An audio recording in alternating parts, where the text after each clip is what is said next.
Hello, and my name is Pete Rushmer, and I'm your host today of A Half Dozen Things podcast.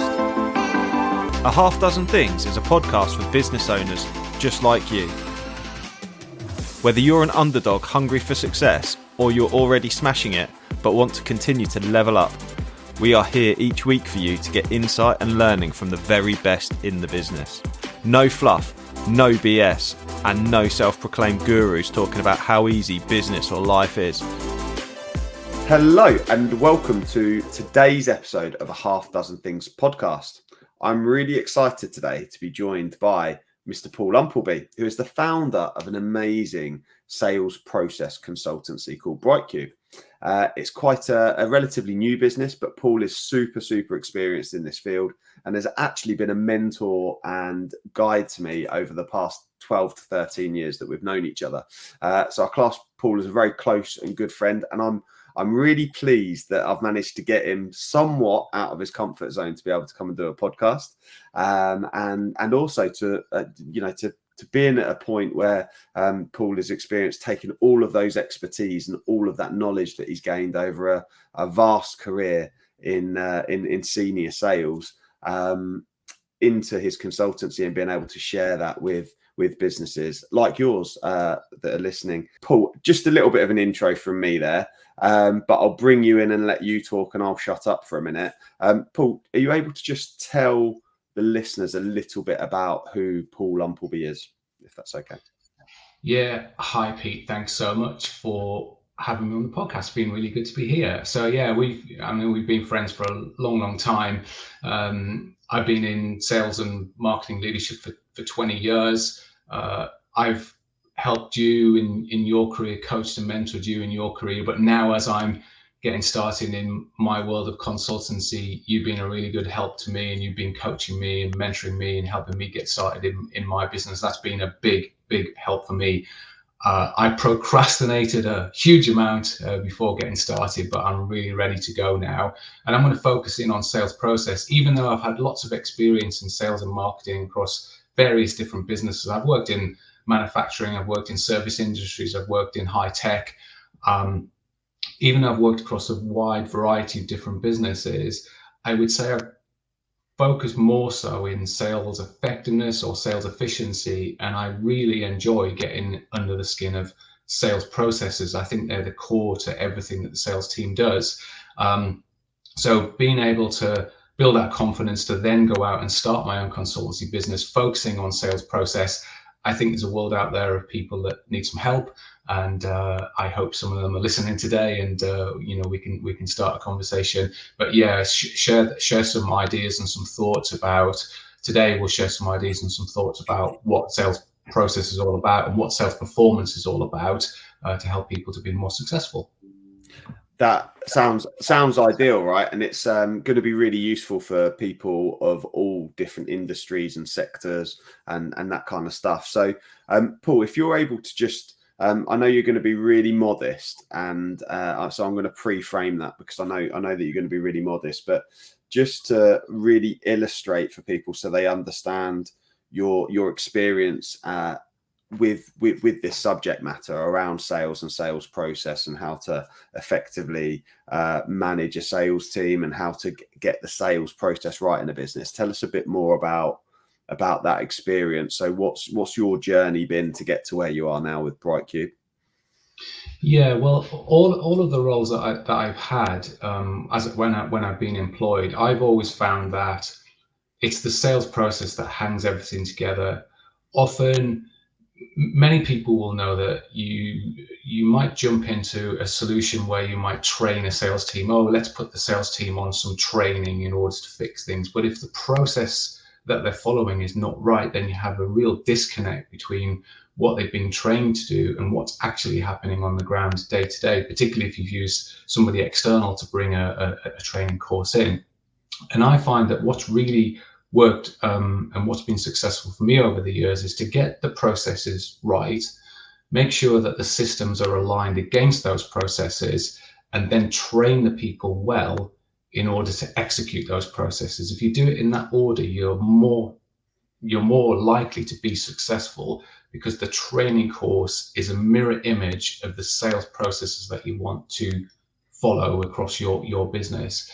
And I think if you do it in that order, you're more likely to have more success. So I want to be, talking to more people about how they can get their processes right, and that will make their sales teams more effective and make the business grow ultimately.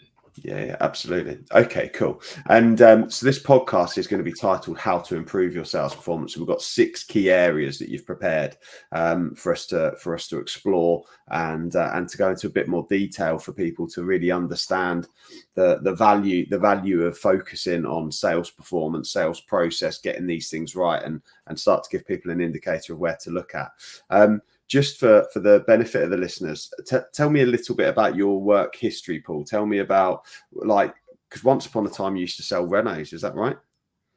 Yeah, well, I started off in engineering. Actually, I was an electrician. I was an apprentice electrician. So back in the day, and I did engineering, maintenance engineering roles.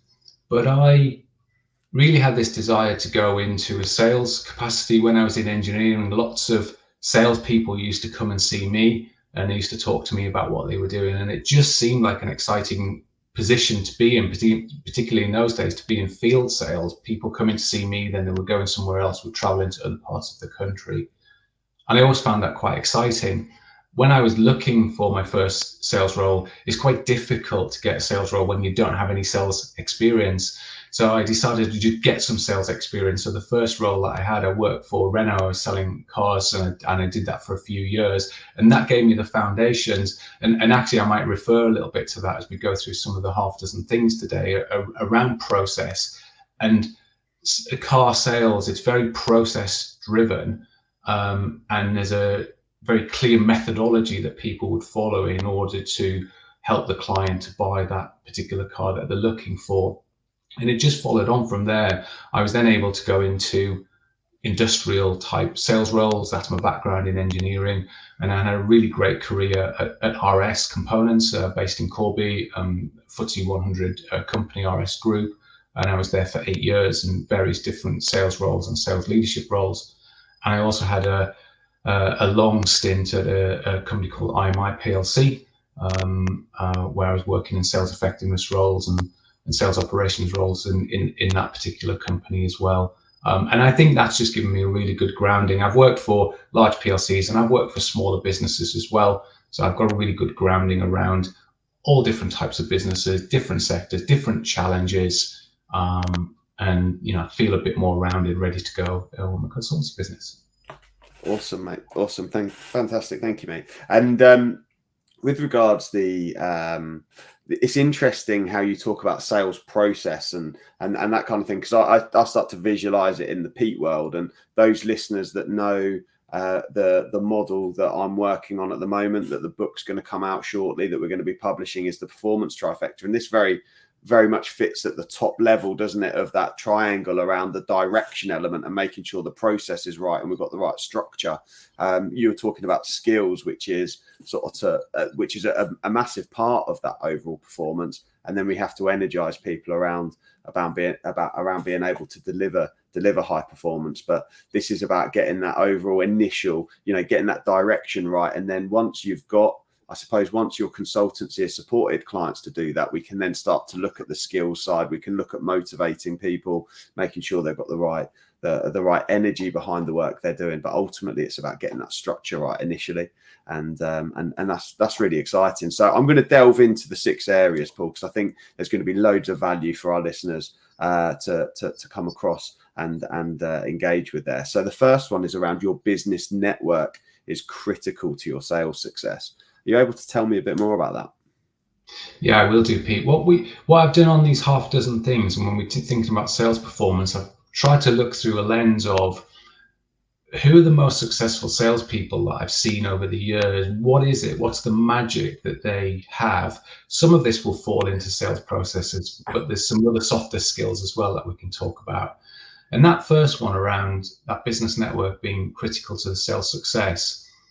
If I think back to those first days when I started in car sales, in that first role that I had in July 1999, as crazy as that sounds, I was brand new in sales. I didn't quite know what I was doing. I I was learning as I was developing.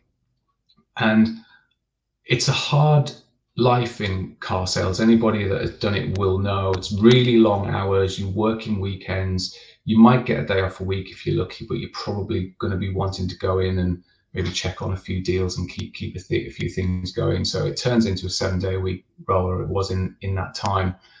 And when I looked at the people that were really, really successful in that dealership where I was working, the observation that I had was they were really leveraging all of the resources that they had around that dealership. So there was I thinking that, well, I'm the sales guy, I'm on the hook. I've got to be sure that I can get this car sold and make sure it's all prepared and delivered out to the customer. And I'm taking on all of that responsibility myself. The guys that were experienced were working with the finance team, they were working with the mechanic team, they were working with the cleaning team, ensuring that everybody was playing their part. They were more an orchestrator of that entire process that was going on to get that car to the customer, rather than being just the sales guy. They were orchestrating that whole process. And that allowed me to learn really early on in my career that leveraging that team and leveraging is the word I'm looking for, Pete. Leveraging, utilizing all of those people around you can help you with the sale. And as I moved into more B2C environments and bigger corporate environments, I worked a lot with, I had great managers who were keen on me sharing what we were doing when I was running teams and what I was doing in my team, and sharing that with other parts of the business, because other parts of the business want to help. Everybody is really in sales. Everybody wants the business to be successful. And if you can work really well with people, then they will help you.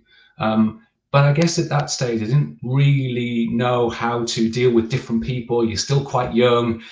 You're trying to work with all of these different personality types and ensure you can get your message across in an articulate way that they can understand and they can buy into. And I had fairly decent success, but I guess it always could have been better. It always could have been better. And I think, Pete, there was a book written, actually it was originally written in 2014. It was just published in Swedish. And then in 2019, it was launched in English, and it's called Surrounded by Idiots. And it's based on the DISC profile. I've got it here on my desk, actually. This is the one, Surrounded by Idiots. It's based on the DISC profile. So this guy, Thomas Erickson, wrote that he believes there are 4 types of human behavior. And when you read this book, and I think all salespeople, it's probably the best. It doesn't say this is a sales book, but it's a great sales book for salespeople. If they're a certain type of individual and they're trying to work with others in their business or clients, they want to unlock what potential there might be in other types of behaviors. Understanding how people work can be really good for them. And this book can play a key part in getting an understanding of those behaviors. So it follows this DISC profile where you're either red, yellow, green, or blue. Now, I happen to know that you are red, Pete. So what type of behaviors do you display as someone who is red? Yeah, sure. So I'm everything's got an urgent nature around it, quite fast paced. I think the sort of my perception of the positive traits would be around that I get stuff done. I'm quite task oriented. I'm relatively confident dealing with people. I'm put me in a room and I'll just get cracking. I don't really tend to hold back, but I think then as with all of the profiles, because I've got some working knowledge of DISC as well, and I really rate it as a profiling tool as well, to be able to help people understand, certainly particularly when people are new to leadership, and understanding that the way our model of the world works and other people's model of the world works is different. So I suppose the below the line behavior from me is that, and that I need to be aware of, is that I can come across a bit pushy. I can potentially be a bit domineering. I don't tend to like the thought of being a dominant personality, if that makes sense, because I don't really recognize that I dominate people, if that comes across in the right way. So interestingly, I don't know if this is useful, but I saw my red profile. I kind of butted up against that for a number of years when I first found out, going, I need to change. I need to develop myself. I need to find alternative ways of working. So I worked really hard to try and develop my sort of other areas, and also to recognize when people I was dealing with operated from different areas of that quadrant. And when I did that, I soon realized that I was becoming way more flexible. And I think flexibility is really important, which is a good part of networking. And flexibility for salespeople is a really vital skill, to being able to communicate with different people. But ultimately, it rounds back to, I'm still a red personality type. And on the journey now, I've come to the point where I know I just need to embrace it, because that's where I work naturally at my best. However, it comes with this health warning around making sure that I'm conscious of and tailor my approach to people appropriately when I need to. But after all, certainly when I'm being my lone ranger off on my own, getting stuff done and what have you, it works for me and always has done, so yeah. What about you, Paul? What about you?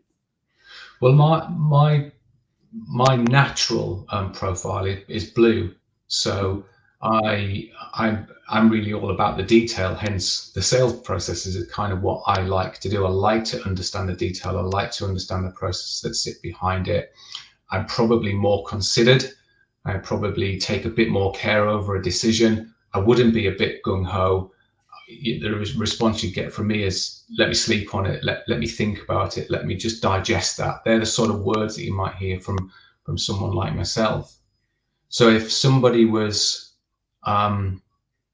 let's just say if I was looking for your help with something, and me knowing that you're a red person, and I was looking for some help from you, and I was saying, hey, Pete, do you think you can help me with this thing that I'm working on? How would you want me to deal with you to ensure that it resonates with you, that you feel like you can help? Yeah, sure. So I know that naturally your tendency would be to go into quite a bit of depth around the detail, technical information, that kind of stuff. And in reality, I just want to know the bigger picture. So what's in it for me? I want to know, what's the outcome? What's the benefit of doing it, and what potential drawbacks are there? So probably 2 or 3 key points on each of those areas will be enough for me to make a decision. I'm relatively, part of being a red profile is I'm relatively decisive. Once I hit 51%, I'm there. And that can happen pretty decisively, pretty quickly, and then it'll be a case of, once that decision's made, well, what's holding us back? Let's get this done, right? Let's get in the position. Let's get in the beneficial position of having had this task completed. So there wouldn't be. I like to work quite rapidly like that, and that's one of the things I've learned, I suppose, from working in small and medium-sized organizations to then going and working in much bigger corporate organizations. I did butt up a little bit against some of the time and politics involved in getting things done, which has suited me moving into a more entrepreneurial type decision maker, leader of a business, of my own business. That profile has really helped me deliver that, because actually that's kind of the skill set that I need to be able to deliver those things, because I do need to be decisive. People do want to know where they stand, and they do want to, that does need to be an outcome. And particularly in bigger organizations, you might have a decision-making process to follow, and sometimes that can be a bit challenging. But in the same way, Paul, if I was to come to you to say, Paul, I'd like to record a podcast, what is the things that I'd need to give to you as a blue? Well, it's all about the detail for me, isn't it? So I know that you approached me about the podcast and said, "Oh, let's do a podcast. It will be great." And in your mind, that's enough. That's enough. Let's do a podcast. It will be great. It'll be a great conversation. And in my mind, I'm thinking, how long will we talk for? What are we going to talk about? how will we start it? What will the middle part look like? How are we going to finish it? What's the conclusion? Where is it going to be published? It's the detail for me that's going to make the difference. And I think for those salespeople that are listening, that are considering, if you think about the customers that you're dealing with, here we've got Pete and Paul, completely different in terms of their personality profiles. You're going to need to approach it in a very different way. So there's a term I want to use, which is called chunking up or chunking down. So somebody that's selling to a personality type like Pete, you're going to have to chunk up. Pete is not going to want all of the detail. You are just going to want the headlines, the impact, the difference that things are going to make. You've got to chunk up. Where if you're selling to Paul, I'm going to want to know a bit more of the detail. How's it going to work day to day? What's it going to look like for us? How's it going to work afterwards? Who's going to be involved? How long is it going to take? So you're going to need to chunk down for a personality type, much like mine. And then similar with the other colors. So yellows are a bit more, kind of more creative, I guess, aren't they? A bit more out there, a bit more, yeah, let's just do it. Let's just let's get the whole team on board with us and we'll just get going. We'll have a great party while we're on with it. So they're going to be really fun and engaging. They're going to want to know, how does this feel? What's the experience that we're going to go through when we go on this journey with you, Mr. Salesperson? And a green person would be a bit more cautious. They don't really going to risk things. They don't want to be pushing themselves outside of their comfort zone. It's got to feel safe. It has to feel secure for them. So if you're a salesperson, you've got these 4 different types of personalities that you're going to come across every day, and you're only ever pitching to people like me, blue people like me, telling them all the details. And this typically happens in salespeople that are in technical roles. I know, I've been there. You go in and you talk a lot about the detail. If one day you end up meeting Pete, or one day you end up meeting somebody that's a bit more out there, a bit more yellow, or somebody that wants to feel really secure in green, you're potentially missing 75% of your sales opportunities because you're not engaging with them in the right way. So my advice would be for any sales guys, get surrounded by idiots. Give it a read. It's not that long, few hundred pages, 275 pages. I think it could really transform what you do in terms of connecting with people like you sell to. Sure. Paul, fantastic piece there about networking. And interestingly, it highlighted something to me, which was, I've always enjoyed the networking process. I do enjoy meeting new people and building relationships with people. I suppose that's potentially a bit of the yellow side coming out in me. But interestingly, I was looking at this point, and many people who listen to the podcast will know Pete as the networker. So I go out and I do quite a bit of business networking, and I meet different other businesses and people within those. But interestingly, it started for me at a young age as well. So and I didn't even realize it was something I did, and it wasn't in a sales role, so to speak, but I was essentially a facilitator. At the age of 21, I joined this accident repair center as an estimator, and I didn't know one bit about the technical element of what was needed to repair an accident damaged vehicle. And one of the things I quickly realized was actually all the knowledge was in that business. What I needed to do to gain success in that role was to elicit the understanding and the knowledge of the people around me by nurturing my relationships with those people, because I'd have technical guys on the shop floor who would be panel beaters, or there'd be painters, or there'd be strip and fitters. And when I was estimating a vehicle, I'd be conscious that I didn't want to distract from the work they were doing. So it was the way you approached people in the right way. It was the way you asked the questions in the right way, and then elicited the information you needed to do a good job. But also selling to them the purpose behind why you're asking, because ultimately it's going to make the quality of the work they've got to do better.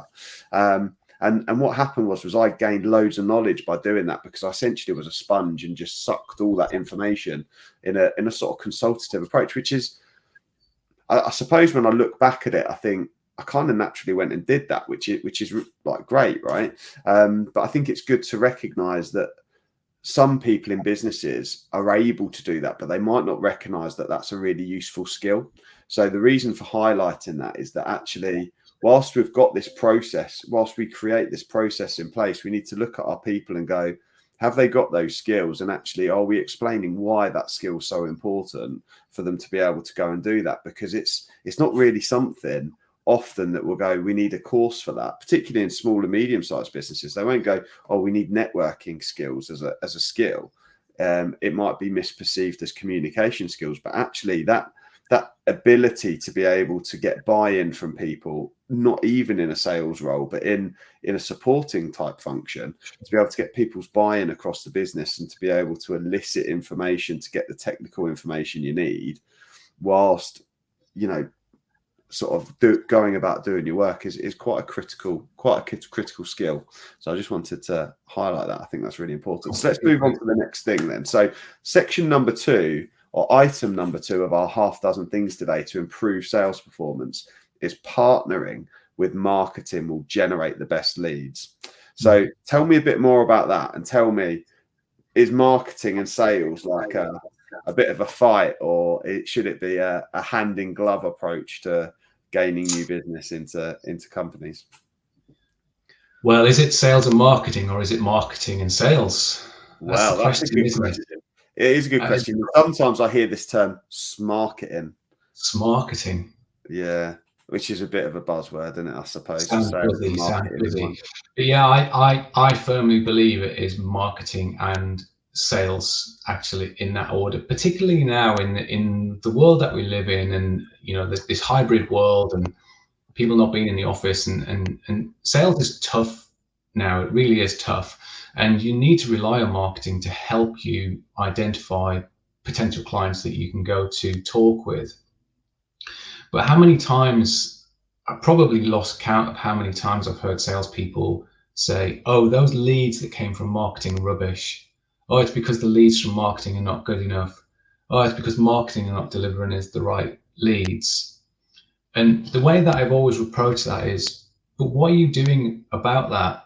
If the leads that are coming from marketing are not that good, or they're not delivering to your expectation, they're probably working with the best information that they have at hand at that moment in time to put those campaigns together. And if you could partner with marketing just that little bit closer and really work as a team to deliver things, then marketing can help deliver better quality leads to you as a salesperson for you to then go and convert. And I guess it all comes down to problems, doesn't it? Customer problems.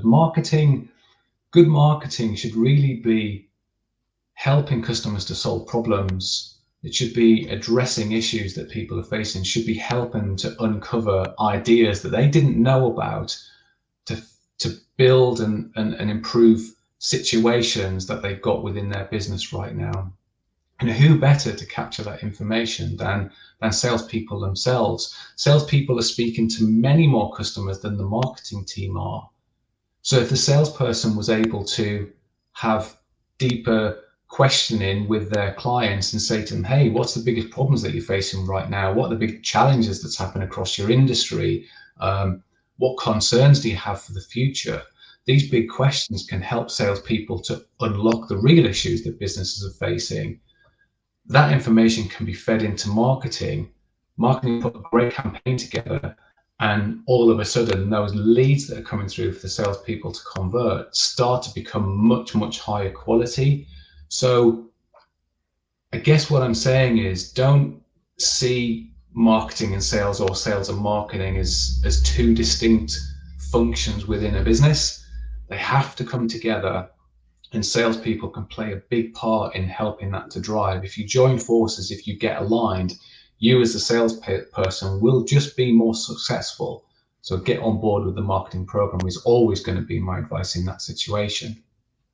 Love that, and I think it's absolutely true. When I've been growing the flagship business, I've invested in lead generation campaigns and those kinds of things, and seeing the quality of the leads drop when we've started buying leads, for example, because as a small business, we often work based on referrals. So they're great quality leads generally, because they're kind of pre-qualified when you work through word of mouth type business. when you're sort of doing lead generation, often the quality of the lead isn't quite right, and what have you, and that's an important process. It's kind of this plan, do, check, act approach almost, which we're taking a compliance setting around, making sure, well, if we're going to start to generate some interest into stuff, let's make sure we're generating it to the right people and making sure that the information we're getting is good quality, and then feeding back about the quality of that, so that we can look to continuously improve that cycle. I think is really important. So fantastic, mate. Thank you. The third area is around follow a tried and tested sales process. And then on the end, you snuck a hyphen and consistently. So tell me a bit more about following a tried and tested sales process consistently. Consistently being the obvious word there. I think consistency is key when it comes to a sales methodology or a sales process that you follow within your organization. Actually, it's not a sales process in reality. It's a buying process, isn't it? So somebody is buying something from you and buying something from your organization. So you as a salesperson are there to help them to buy. And that's really just a reframe in your mind. If you think you're a salesperson, actually you're not. You're helping somebody to buy. Somebody is working with you because they want to buy something, and you need to do the best job to convince them that you are the best person for them to buy from for that particular product or service that they're looking for. I look at. I always try to map when I've been in businesses. I think it's important to really map out what the buying process is within the organization, because they're all very different, whether if it's a service business, if it's a highly complex sale, if it's something more simple. All of the buying processes are going to be slightly different in some way. And once you understand what the buying process is, then you can have the sales process that matches against that, if that makes sense. And I believe that in general terms, people go through a 7-step buying process. First of all, they're going to become aware of you as an organization, and that's where those marketing leads play a fundamental part. So how do they become aware of you and your service and your product and solutions, and what is it that's attracted them to your organization first and foremost to get started talking? Then they're going to want to go into step 2, which is, well, I'm going to learn a little bit more about you and the organization and learn a little bit more about the services that you offer. Hi, it's Pete from Flagship Partners. We're proud to sponsor a Half Dozen Things podcast. Flagship Partners help their clients become safer, greener, and greater through a range of consultancy and training services. We offer audits through to risk assessments, contracts through to support with managing your culture, all the way from mandatory training through to management training as well. So if you need any support, please do get in touch with Flagship Partners today. There's probably some considerations there as well, particularly if you're a service-based business. The chances are there could be a multitude of different things that they might do in order to fix this problem. So they might want to consider options and consider different scenarios before they go forward. There's probably going to be a step where they're going to evaluate.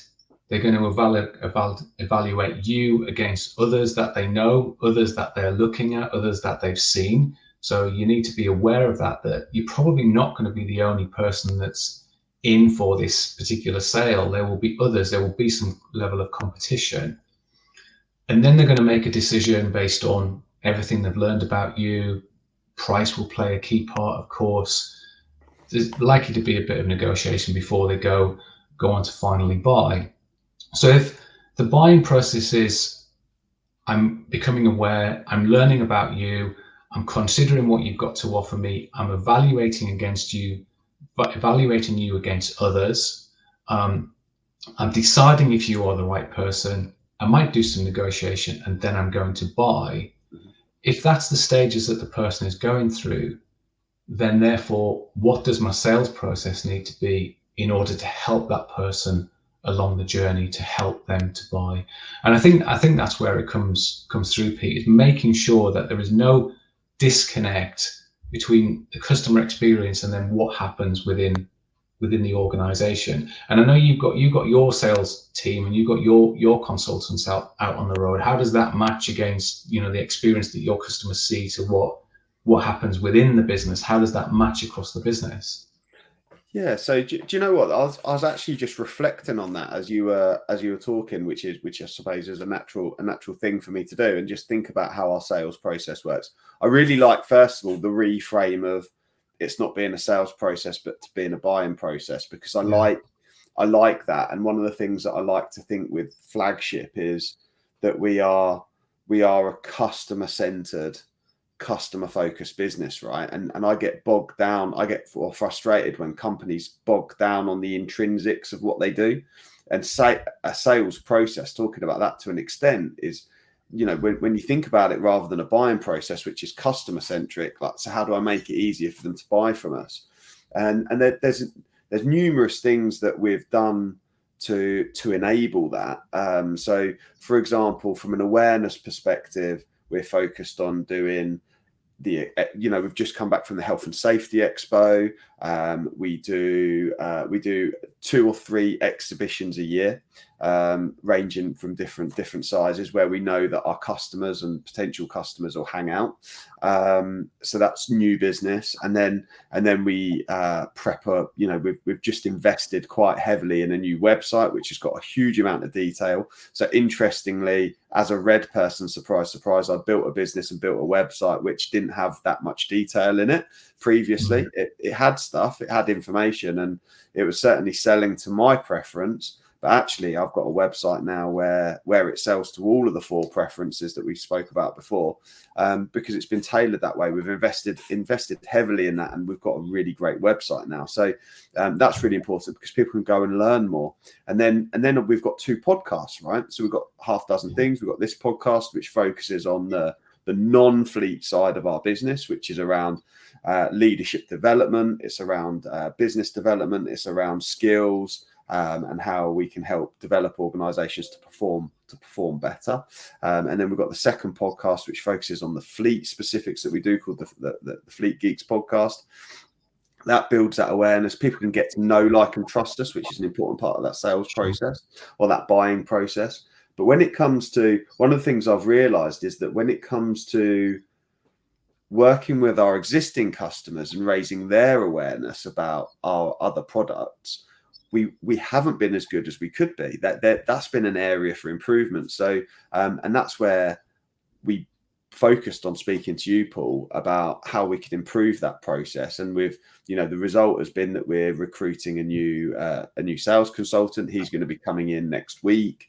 Really excited to be working with him. And then we're going to be working with you to help mentor and support that process, because one of the challenges I face, for example, is our consultants they're potentially really great salespeople for our business, and they do an okay job of bringing stuff in. But I think also the challenges around them balancing that need of with our clients of going, I'm going to deliver a fantastic service, but I don't feel that comfortable with the sales side of stuff. So we've done some training with them to make them realize that actually selling is serving. So helping raise their awareness around the fact that selling's not a dirty word, and helping elevate, I suppose, that skill set. But there's certainly some work to be done, I think, in that process of working with our existing clients and helping educate them around the other ways in which we can help serve them better. And the part of doing that is going to be our new person will come in independently of our existing consultants and trainers, and they will come in and just focus on that.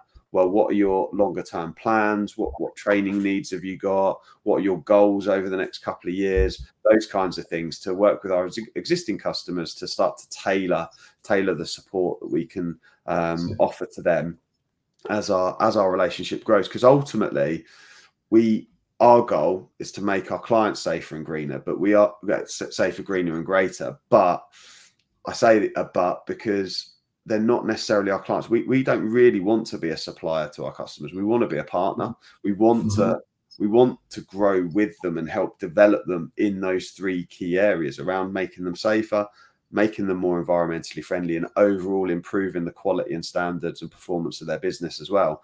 So we're committed to that with our clients, or our partners essentially, and that's one of the reasons we've launched, for example, the new Allied service, where it's a membership platform. We want to be able to really integrate into the people and businesses that we're working with. So I don't know if that answered your question or whether that was a bit woolly, Paul.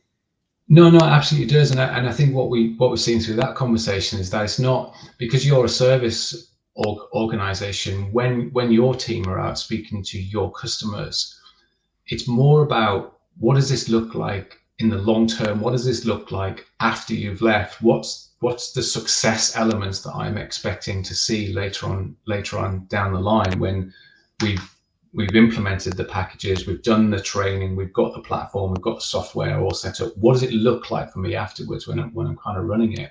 So there's in that scenario, there's probably there's an eighth step, isn't there, which is the success element of that buying journey. What's the future hold for me with this service or solution? So you've latched onto that. You recognize that there's another step after they purchased it. It's got to live on after you go. And therefore you're mapping out the buying process, and you're making sure that your sales process mirrors it perfectly. So it sounds like you're in a good place, Pete, I'd say. Appreciate it. Thanks, Paul.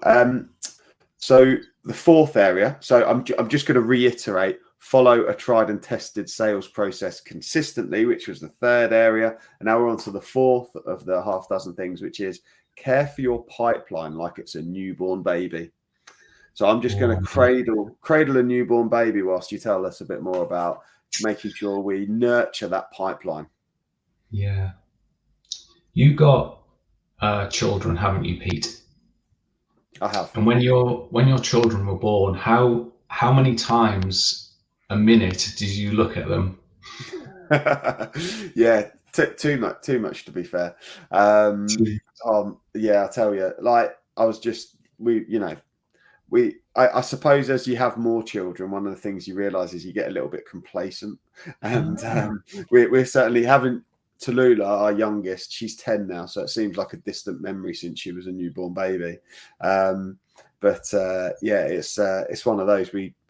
It's weird to think how we survived because of the amount of time and attention that we paid on the children when they were newborn. That's it, because you care for them, right? So you care for them. And I remember when my daughter Harriet was born in 2008. You just can't take your eyes off your baby, right? You're watching them all the time. You're looking at them, you're thinking about them all of the time. And I think it's that level of diligence that's needed in that sales environment when you've got a pipeline. Particularly if you've got all of these brand new leads that are coming through from marketing because you've worked with the marketing team and you've got great opportunities coming your way and you need to convert them. They are then in your sales pipeline. And that's what I mean about you should care for it like it's a newborn baby. You should be looking at it every day. You should be nurturing it. You should be developing it. You should be bringing it on, helping it to grow every day. It's not the sort of thing that's just on a CRM system that you forget about. It should be front of mind every day for you, and you should be working on that. So, and we could actually put this together in the same way that we did with the sales process. So if we're following the buyer's journey and we have a sales process that matches that journey, it's likely that we'll have a pipeline status which then matches where we are with the customer. So if we go back and think about our 7 steps that we had with our buying journey, we want to be asking ourselves questions in our pipeline, such as, on that first stage, have I done the initial outreach? Have I contacted the customer first and foremost? Or is it just something that's sitting in my CRM system that no one's ever touched? Have I acted on that lead first and foremost and contacted the customer? And then particularly in a business like yours, you might break down the meeting. So you might sort of do a step where you might want to understand, what are their needs? What are their overarching needs? What are they looking to achieve from this? And that might just be one visit or one call or one Teams meeting, something like that, to get a bit of an understanding of what that customer is needing. before you then go to a deeper step, which is understanding the pain and understanding the situation that they're in and what they're trying to fix. And just a word of advice here for anybody that's managing a pipeline and trying to land a sale, particularly in a complex environment: no pain equals no sale. If you haven't identified the real pain that they're suffering, you're not going to land that sale. So it's an important point in understanding the pain that they're facing. Then you can go on to talking about your solutions and your presentations and putting proposals forward and everything like that, on any negotiation steps, putting terms in front of them, whatever it looks like in your sales process. But each of them is a little milestone. Each little stage that you go forward is progressing that sale. And therefore, you can't forget about it. You can't forget to nurture that pipeline. And if you've got a big deal that you're working on and you've not contacted the customer for 2 weeks, you really should be calling them. You really should be on with them. Everybody's busy in business nowadays. Lots of things can happen. It's not like they are ignoring you. It's just people are busy and they forget about your sale. But that's really important to you as a salesperson. So it's important for you that you stay in contact with the customer. You know what the next catch-up date is going to be. You know what the actions are on your side and on their side, and you're nurturing that pipeline all the way along its journey. But it should mirror the customer's journey and where they're at as well. Does that make sense? Yeah, it does, absolutely. And it's one of the things. So I mentor and coach a couple of newer business owners who they're not from a sales background. They're consultants. They're doing similar things, I suppose, to the things that I do at Flagship. They offer some fleet consultancy, environmental and waste type stuff as well. And it's really interesting when I speak to them about their pipeline and their risk of taking an order and those kinds of things when they're looking at growing their business. And said, "Oh, how did you put that proposal forward?" And I'm like, they sort of say, "Well, I gave them a price," and I was like, "Oh, so you just sent a quote?" And I was like, "Right, okay." I was like, "Well, what you just said, which was what was the client's pain points?" And he goes, "Oh, well, I don't know. I didn't ask. They just asked for a service." And I was like, "Okay." I was like, "Remember the old saying from Henry Ford, which was, if you ask people what they want, they'd say more horses, right?" And he went and created a car. Now, a sales process is a bit like that. We need to ask enough questions to actually get to the bottom of the root cause of the issue, which is the pain point, which isn't necessarily the issue that we're faced with. And interestingly, these are compliance professionals, right? So they're used to, when they do their consultative approach, when they're actually working with clients, they're used to doing it, but they don't tend to take it in the sales process, which is really interesting. So we need to, when I work with them, I sort of say, look, we need to find out more. We need to get to the bottom of what the pain point is, which is a real important part of nurturing this pipeline. And when we put a proposal in, we put a proposal that targets that pain point, that aligns with that. And then I guess the key bit is the follow up. So it's that resilience. I think salespeople need to have that resilience, don't they? Where they sort of overcome the being ignored. I'm really conscious. So for the past 5 years, I've taken quite a prominent sales role in building Flagship, and often, like you say, people are busy. They've got lots of other concerns that they're worried about. They're not just sat there waiting for your email to drop with their proposal, and setting aside 40 minutes to read it and then decide yes or no there and then. It's gonna wait. And generally speaking, when it takes investment, particularly the bigger the investment, it takes more time to make that decision. And what ends up happening sometimes is procrastination, and sometimes people will ghost you and those kinds of things. But ultimately, that's not about you, that's about them. So salespeople, in my opinion, salespeople need to just sort of, in an appropriate way and respectful way of other people's time, continue just nudging things along and showing that you're there to support them, and asking questions like, so for example, I like to ask, do you need any more information? Have I provided all the information you need? Have you got any questions about what I've sent over? And just continuing to nudge that decision-making process along whilst keeping regular comms and not pressurizing. And I think that's a skill, isn't it? To make sure that we're nurturing that pipeline without pressure selling, without, certainly I know my clients, if I had a pushy process of trying to push that decision along, it's finding that appropriate level of going, I'm still here for you. I'm here when you need me. I'm really engaged with trying to help support you. And I know it's a challenge for you, but I also understand you're busy. So, I'll catch up with you again in 2 weeks' time or in a month's time, or when would be an appropriate time for us to catch up? When are you thinking you're going to make a decision about it? And just asking those questions to be able to go back at an appropriate time to get a good response.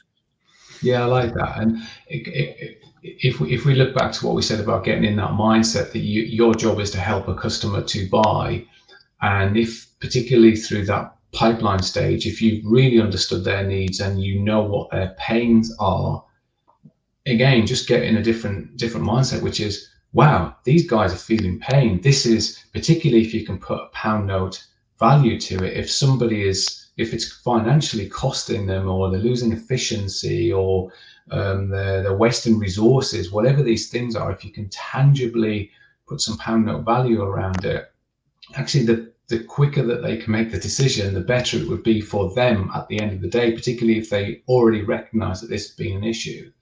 And if you think about closing, so people talk about closing a lot. Oh, we're terrible at closing in this business. Oh, our sales team have got terrible closing techniques, or I don't know how to close. The close is only just a really, really small proportion of everything that's happened in that pipeline stage. And the great thing about managing, I keep doing that because it is a pipeline stage, but what you can do is you can look back and there's a breadcrumb trail of evidence on what's happened in that particular sales cycle. And if you fail to close that particular deal, you can learn from that and you can follow the breadcrumb trail back and say, did we really understand what this customer's needs were? And did we really understand what the customer's problems were and the customer's pain was? And was it real? Was it tangible? Is it something that they want to deal with here and now? And I think getting a grip of that, the needs assessment and the pain assessment is really critical. And it's that part that will help you to close when you get further down. The breadcrumb trails will be there. You won't win every deal. Of course, you won't win every deal. But by going back over the deal and learning from it, it'll arm you for the next one that you go for sure. Fantastic. Really good, mate. Cool. I'm looking at the time and going, I reckon we're going to make it over an hour here, Paul. And that's typical, isn't it? When we've got such a detailed conversation to be had, I think that's really good. So be clear. The fifth area is be clear on what's most important to you each day. Yeah. I really like this one because it resonates with me because I'm a little bit red like that. So be clear on what's most important to you every day. Tell us a bit more about that one, mate.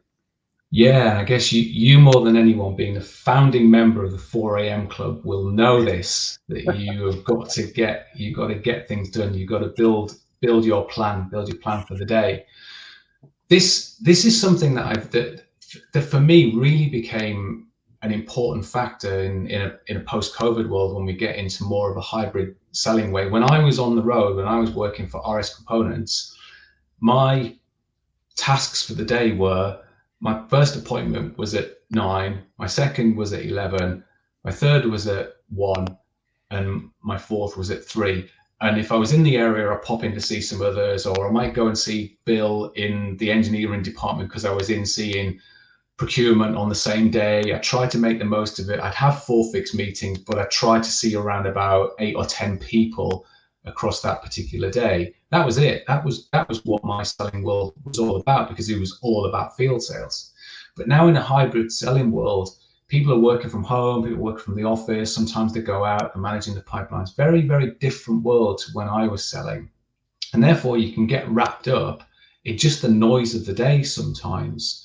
So I always look to, there's a book by Stephen Covey. It's called The 7 Habits of Highly Effective People. I'm sure you read it, Pete. I have. Sure, you read it a couple of times, actually. It's a great book. A couple of times. Well, I've read it a couple of times, and I got this one on my desk as well. So it talks about these 7 habits, and you can easily look it up. Stephen Covey's 7 Habits of Highly Successful People. But the one that I wanted to draw out here, interestingly, this was written and this was first published in 1989. So it's been around quite a while, but I think it really does resonate, And habit 3 in the 7 Habits of Highly Successful People, highly effective people, is called Put First Things First. So habit 3 is called Put First Things First.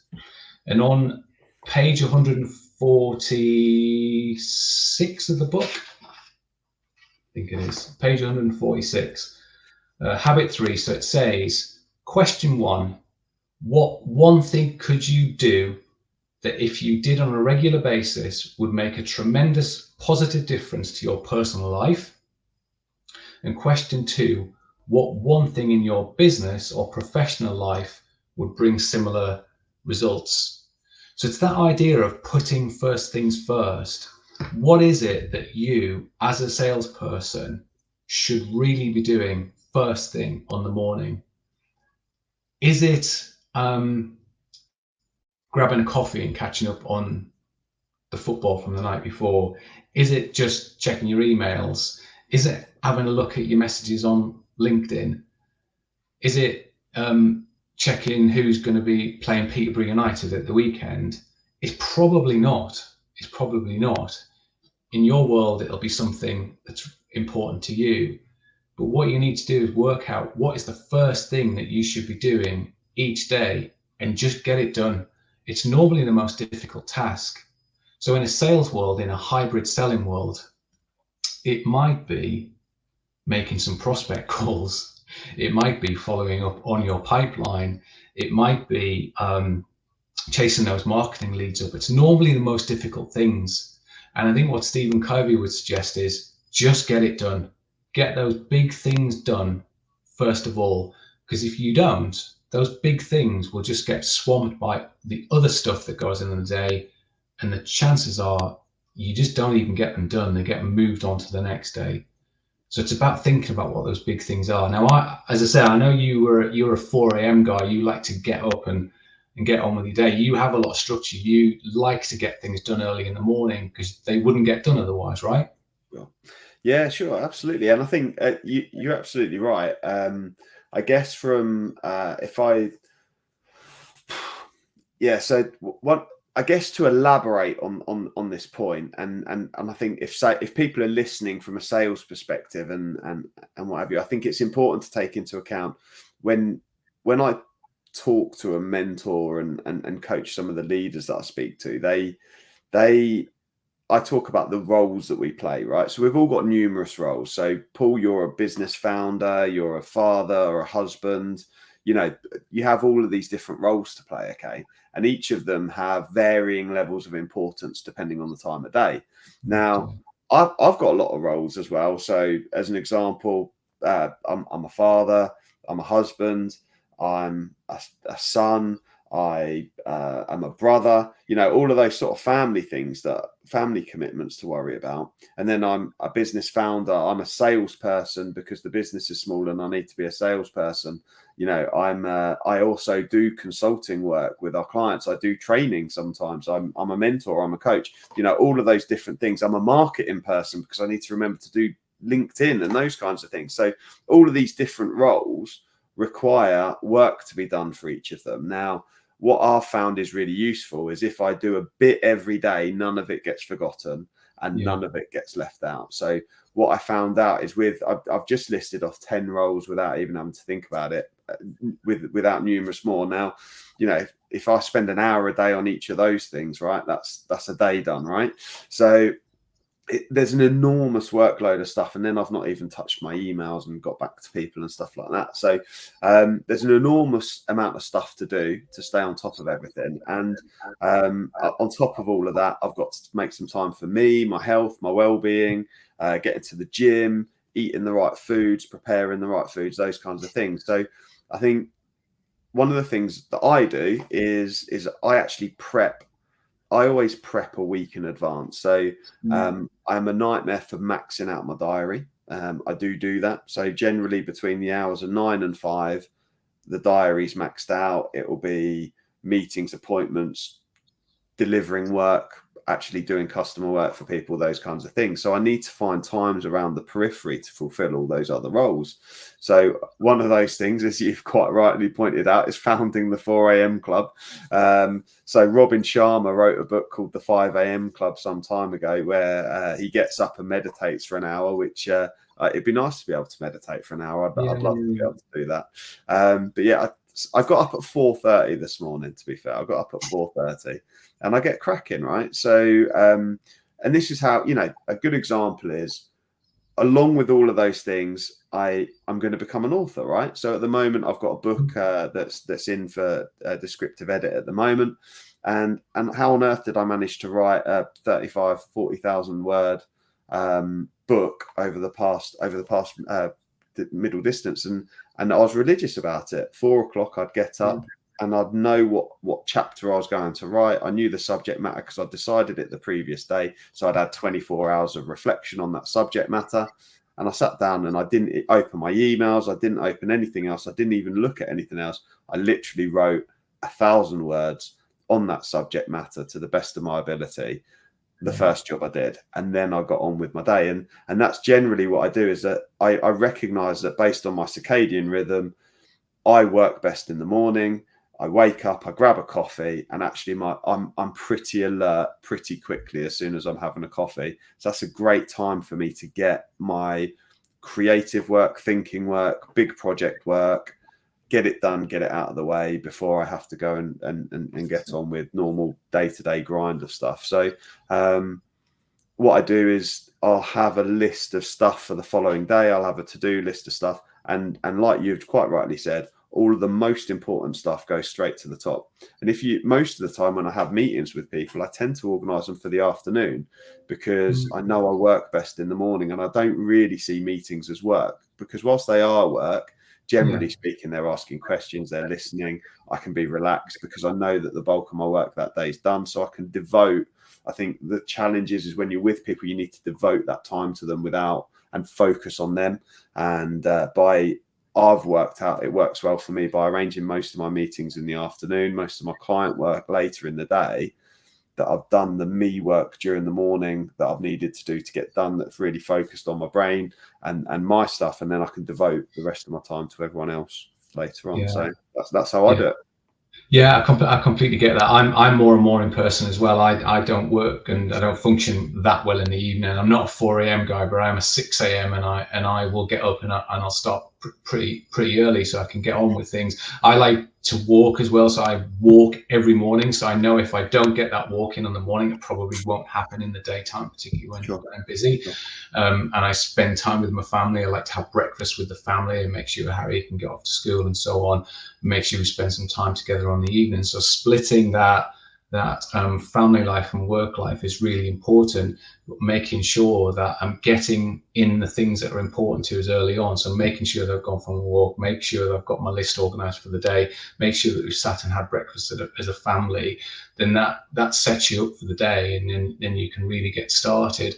A friend of ours, who we know, Dove, he talked to me a couple of weeks ago about, he has a today list. He doesn't have a to-do list. He has a today list, which I really like, because it allowed him to focus on the things that are really important for that particular day. And as you said, just spend a little bit of time on the late afternoon, the day before, thinking about what your today list looks like for tomorrow, and are your most important things. Have you put your first things first at the top of your list to ensure you can get them done, then get into the day as whatever comes your way.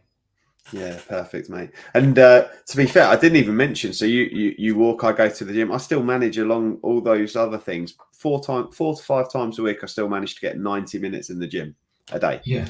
So it takes some organising, doesn't it, Paul? That's the thing. It takes some organising. It just, in your world, it takes a lot of organising with the kids as well and the business, but it does. But it's important to you. Getting to the gym is important to you, so you make it happen. That's important. Yeah, absolutely. And so that's therein lies a really interesting point, because I love talking about time and time management and that sort of stuff. I get really frustrated, and if the salespeople in your business say this around, I just haven't had time. Yeah. that is not what they mean. When someone says I've not had time, that is not what they mean. The red in me's coming out, and if someone says I've not had time, it just means that they've not prioritized what they've got to do. Yeah, I saw a great video online that was with Eddie Hall, the bodybuilder, the strongman, and they were chatting to people these guys that were meeting in the supermarket, and they say, I haven't got time to go to the gym. I haven't got time to go to the gym. They said, give me your phone. And he looked at the phone and he looked at the battery life. He said, you spent 8 hours on Instagram today. Don't tell me you didn't have time to go to the gym. You were on Instagram for 8 hours. Come on. So yeah, it's just about priorities, making sure that you get the bits in that are really, really critical to your day, making time for them. Absolutely cool. So we're on to a half dozen things, Paul. The final item is around practice doesn't make perfect, it makes permanent. So practice makes permanent. Tell me a bit more about that. It does make permanent. This is an opportunity for me to talk about my passion, which is Formula One, right? So the point I want to make here is that when you're in sales, you go about your day-to-day work and you go on each day. And I think it's very rare that you would step back and have a look at your own performance and have a look at how you're actually in anything that you do, in any commercial role or operational role that you do. It's not often that people sit back and reflect on how things are going. It's not often that they'll get somebody to watch them and see how they perform. It's not often that they will ask somebody to reanalyze some of the numbers and reanalyze the statistics off their pipeline to see, is there anything that we can do here? So I'm a absolutely massive Formula One fan. And every weekend when the race is on, I get like super excited, being blue. I love all of the detail that goes. The race is just one thing for me. It's all of the timing sheets and the technical aspects that go along behind the scenes, the driver cams. It's all of the detail that goes on around it, the chatter that's across the radio between the race engineer and the driver. I get really immersed in it. And you know, Lewis Hamilton, I'm going to say Lewis Hamilton because I'm a Lewis Hamilton fan, but I know it's going to be Max Verstappen that will probably go and win this year. But Lewis Hamilton, in the time when he was winning, he didn't just turn up at the weekend at the track and get in the car and drive and win. It just didn't happen. Lewis Hamilton has spent hours and hours and hours in the gym, specifically training different muscle groups in order to make himself perform when he gets in that car. He'd probably done, I'm just going to say, hundreds of laps in the simulator. For every race that they go to, they will have done hundreds of laps in the simulator before they get there. And then on the race weekend, there's a lot of practice events that happen as well. So they'll do certainly 50, 60, even 100 laps of practice before they even get to qualifying. So at the point when they are about to put that timed lap in for the qualifying, they've got to give it their absolute best. That's their one and only shot that they've got. They know that they've trained all the muscles, they've done all of the mindset work that needs to go with it. They've done 200 laps in the simulator, they've done 100 laps at the track. They know every little corner, they know every little chicane, where they need to be on the track, what gear they need to be in as they come out of the corner, how much acceleration they're going to need, where the braking zones are. Every little part is mapped out in their mind because they practiced and they've rehearsed it so many times. It's like they're not even thinking, they're just in a subconscious way of going around that track. And I really like that. And I really buy into that idea that what that idea of practice makes permanent, because it's permanent in their mind, that they're almost driving around the track with their eyes closed because it's just imprinted into their brain because they know exactly what they do. Now, how often do we in our roles analyze our performance to that level that a Formula One driver would go? Probably never. How often does our boss come out with us, or we have somebody shadow us and have a look at what's going on today? Maybe once a quarter. How many times do you ask a colleague to say, hey, can you join this call and just listen to how I'm doing in this particular part? It's not that often. But actually, if you did, you could make some fundamental changes. So that's the whole idea with this one, is to just think a little bit more holistically about your performance in your business or your sales environment or your job, whatever you're doing, and just think about, who can I call on? What can I do? Where can I improve? And then what feedback can I get to help me to further develop? And it's just a journey, like that Formula One track each weekend. It's just a journey. Of every lap is just a journey. What does your journey look like, and how do you continue to improve? Fantastic. I think that's really, really important. I think it's something I really resonate with. We get internally, our trainers and consultants as well, that we do internal quality assurance to check how things are going and to offer support and those kinds of things.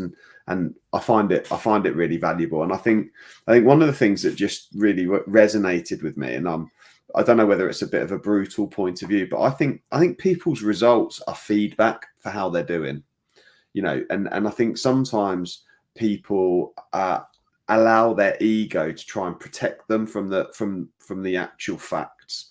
And I think, so when I look at this podcast, for example, and the number of subscribers or the number of downloads, that is directly correlated to the value of what I'm creating, right? So when I compare that to, say, Stephen Bartlett at Diary of a CEO, who's amazing at what he does, he's creating all this value for people and has got that much reach and that kind of stuff. I can't compare yet because I'm not at the same level. And I think people need to be really transparent when they reflect on the results they're getting. So if you're in a sales role and someone else is performing better than you in that sales role by means of more customers, more sales, better performance, better results, find out what it is that they're doing, because you can incorporate that and learn from them to continue to practice and get better. Because their results are a reflection of their performance and understanding why they're performing at a higher level than you are. And I think sometimes people can be a little bit in their box around how willing they are to really address those facts of how they're performing. What do you think to that, Paul?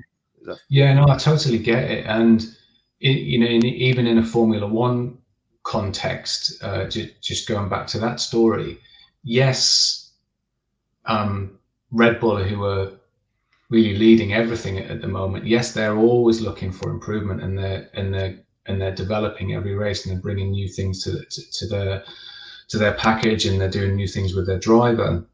But equally, so are Williams and Haas, these teams that are at the back of the grid, who are finishing 19th and 20th. Well, they're not packing up and going home. They're saying, okay, so we're finishing 19th and 20th. How do we get 17th and 18th? What are the things that we need to do to get 17th and 18th? And you will listen to if anyone hasn't done it, you can listen to it. You can listen to the live stream of the race engineer talking to the driver, and they're talking constantly. They're constantly getting feedback about their performance, and they're saying, I think you're losing on turn 2. I think you're braking too early on turn 3. So it gives the driver an opportunity, it gives them that instant feedback, as you say, to just get them to make those small little adjustments, those marginal gains that will make the difference, so they can start to move up from 19th and 20th up to 18th and 17th, 16th, and continue to move forward all of the way. So I get it. I think feedback is important. In business, when someone says to you, oh, I really want to give you some feedback, you think it's negative. A lot of people might think, oh, this is a really negative thing. Feedback is great. You can learn from feedback. You can develop from feedback, and everyone should welcome it, I'd say. Welcome feedback. As long as you do something with it. Absolutely agree with that. Mindset to development's everything, isn't it? I think, and essentially people, I think that's something to look out for when we recruit people, particularly in sales and in other roles, is about that ability to accept feedback and having this growth mindset around being able to take on board the feedback, because I think that's where the opportunities come. Because the thing is there's this balance to be found, because we can only ever change or affect the stuff that's in our control. So using your context of Formula One, which by the way I'm a total novice with, it does interest me, and I am keen to get a better knowledge of it. But my understanding of it will be that the racing driver themselves, the actual vehicle itself is less in their control. They can only really affect how they perform on the track behind the wheel. And they prepare for that in the gym, they prepare for that in the practice runs, all the things you're saying. And they're the things intrinsically that they're able to control. Now, the challenge is that there's stuff externally to them. And in a sales role, it'll be the same stuff, right? So, and I've been in different sales roles with people before, right? And the thing is there's stuff that they can affect. So it's how they deal with their customers. It's the process they use. It's the hard yards they put in. It's the picking the phone up and speaking to people. It's the following up. It's all the things you've talked about, nurturing the pipeline like it's a newborn baby, networking, working with marketing. All of those things are really in that person's control as a salesperson. They are able to influence all of that stuff. Now, sometimes what they can't influence might be the product. It might be the service. It might be the overall business that they can't change. And one of the things that I see from bad salespeople is that they'll blame, complain, and challenge that everything else is wrong apart from their sales technique, and it's all external to them. And I think it's a really important thing to know that actually that attitude and that growth mindset, we just have to apply it to, look, this is the product and service, this is the role I'm in, and this is the product, the service, the things that I have at my disposal, the process that we follow. And I'm going to do absolutely everything I can to get feedback, develop, nurture, do everything I can to be the absolute highest performer that I can by everything that's within my power. And having the mindset to just go, I'm just going to focus on everything. And if I can give some feedback to develop those products and services and stuff outside of my control, I'll give that feedback. But ultimately, that's someone else's responsibility and it's external to me. And I just need to accept that I can only try and influence it. I can't necessarily change it, and just accept that, and then sort of carry on. Focusing on the practice makes permanent. I think that's an intrinsic thing. That's something which a salesperson in particular needs to focus on their individual skill set that's within their capabilities, and not get into the blaming, complaining, and whining about the stuff they can't control. It's absolutely right, and I think this links quite closely with what we said at the first point on the half dozen things, was around utilizing that network. Working with the people around you, making most of the team, and everybody's in it for the same reason. And yes, Lewis Hamilton comes into the pit stop, and you might think, well, his only job here is to get to the right place at the box at the right speed. That's his job. And then it's up to the rest of the team to take four wheels off and put four wheels on, make a few tweaks and adjustments to the front wing, clean any pieces of rubber that might be just in some of the duct work in about 2.5 seconds. That's got to happen. So Lewis Hamilton might think, oh, well, I arrived fine. It was the rest of the team that didn't do right, because it took us 3.5 seconds, or it took us 4 seconds. But when you analyze the detail, actually he was about 1/2 inch off his mark in the box, which meant that the team that were ready, instead of just going there, they just had to go there, and it was just that one little difference. So your impact amongst the entire team, it might seem so small to you, but it could be massive. It could have massive implications on the rest of the team and rest of the organization. So as you say, getting the feedback, working together, practicing individually, it all plays a part in improving your performance as a salesperson, and ultimately your performance as an organization. It plays a critical part. Awesome. Paul, here endeth our sermon on how to improve your sales performance. It's been fantastic. I've really enjoyed chatting to you about it, and I think we've got 6 key areas. So just to recap, for those listening, your business network is critical to your sales success. Partnering with marketing will generate the best leads. Follow a tried and tested sales process consistently. Care for your pipeline like it's a newborn baby, be clear on what's most important to you each and every day, and practice makes permanent. Paul, it's been an absolute pleasure to have you on the podcast today. Would you be able to just let people know where to find you, how to find out more about Bright Cube and that kind of stuff, please? Oh, yeah, thanks, Pete. Well, I think first and foremost, people can contact me on LinkedIn. There's not many Paul Umplebys on LinkedIn, so you'll easily find me with this face, Paul Umpleby on LinkedIn. I'd love to connect with you. If you want to learn a bit more about, or you want to contact me, reach out to me, ask for some support and advice, I'm happy to be there for you. So please do that. And my business website is brightcube.co.uk, and you can also follow Bright Cube Consultancy on LinkedIn as well. Paul, it's been an absolute pleasure. Those of you listening, I hope you really enjoyed it. My name's Pete Rushmer. My business is Flagship Partners. We focus on making our clients safer, greener and greater. The podcast is a half dozen things, which is about upping that performance level across your organization, across your business, and helping you become a better leader. So please do make sure you subscribe.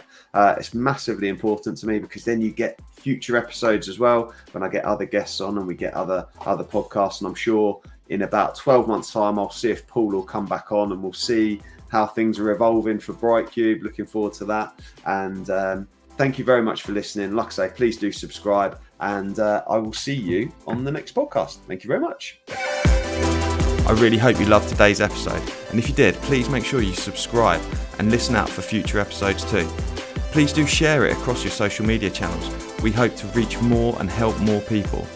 If you want to find out more about me, my name's Pete Rushmer. You'll find me across any social media channel, and my business, Flagship Partners, and we're your partners in success across your business. Thank you. See you again soon.